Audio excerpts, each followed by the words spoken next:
IPL ಇತಿಹಾಸದಲ್ಲೇ ಹೊಸ ಅಧ್ಯಾಯ ಬರೆಯಲಾಗಿದೆ.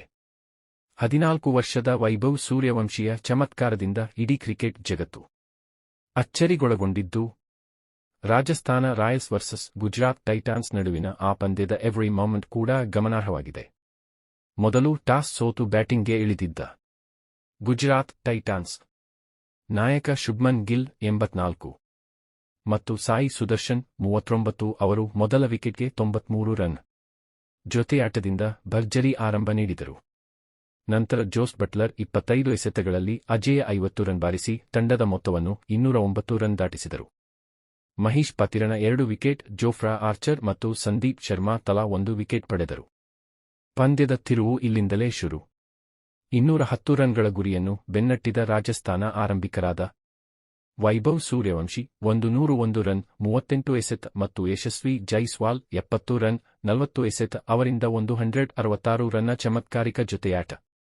ಕೇವಲ 11.5 ಓವರ್ಗಳಲ್ಲಿ ಮುನ್ನಡೆ ಪಡೆದ ಅವರು 25 ಎಸೆತ ಬಾಕಿ ಇರುವಂತೆಯೇ ಗೆಲುವು ಸಾಧಿಸಿದರು. ವೈಭವ್ ಸೂರ್ಯವಂಶಿ ಎಂಬ 14 ರ ಹರೆಯದ ಹುಡುಗ 17 ಎಸೆತಗಳಲ್ಲಿ ಅರ್ಧಶತಕ, 35 ಎಸೆತಗಳಲ್ಲಿ ಶತಕ ಬಾರಿಸಿ 283.33 ಸ್ಟ್ರೈಕ್ ರೇಟ್ಗೆ ರನ್ ಚಿಮ್ಮಿದ. 11 sixer, 7 boundary. ನೀವು ಕೇಳ್ತಾ ಇದ್ದದ್ದು ಡ್ರೀಮ್ ಸ್ಟೋರಿ ಅಲ್ಲ, ಇದು ನಿಜವಾಗಿದೆ. ರಾಜಸ್ಥಾನದ ಬೌಲಿಂಗ್ ಬ್ಲಾಸ್ಟ್. ಮೊಹಮ್ಮದ್ ಸಿರಾಜ್, ಇಶಾಂತ್ ಶರ್ಮಾ, ರಶೀದ್ ಖಾನ್ ಇವರೆಲ್ಲ ವೈಭವ್ನ ಬ್ಯಾಟ್ ಮುಂದೆ ಬೆವರಿಳಿಸಿದರು. ಐಪಿಎಲ್ ಇತಿಹಾಸದಲ್ಲೇ 2ನೇ ವೇಗದ ಶತಕವನ್ನು ಈ ಪೋರನು ಬಾರಿಸಿದನು. ಒಂದು ಕಾಲದಲ್ಲಿ ಐಪಿಎಲ್ಗೆ ಕ್ವಾಲಿಫೈ ಆಗೋದು ಕನಸು ಅನಿಸೋ ಬಾಲಕ ಇಂದು ಐಪಿಎಲ್ನ ವೇದಿಕೆಯಲ್ಲಿ ದಾಖಲೆಗಳನ್ನು ಪುಡಿಪುಡಿಯಾಗಿ ಮಾಡಿದ್ದಾರೆ.